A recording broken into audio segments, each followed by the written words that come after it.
தமிழ்நாடு அரசு போக்குவரத்து கழகங்களில் பணியாற்றும் தொழிலாளர்களுக்கான 15வது ஊதிய உயர்வு தொடர்பான முத்தரப்பு பேச்சுவார்த்தை தொடங்கி இருக்கிறது.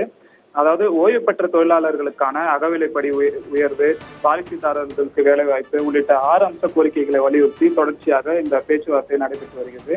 குறிப்பாக 8 முறை இந்த முத்தரப்பு பேச்சுவார்த்தை என்பது நடைபெற்று இருக்குது. அதில் கடைசியாக நடைபெற்ற பேச்சுவார்த்தையில் தான் போக்குவரத்து தொழிலாளர்களின் 15வது ஊதிய உயர்வு பற்றி பேச 14 பேர் கொண்ட குழுவை போக்குவரத்து ஆணையம் வந்து அமைத்திருந்தது. இதற்கும் தொழிற்சங்கத்தினருக்கும் வரவேற்பு தெரிவித்திருந்தனர். இந்த சூழலில் நாடாளுமன்ற தேர்தல் காரணமாக தேர்தல் நடத்தை விதிகள் அமல்படுத்தப்பட்டன.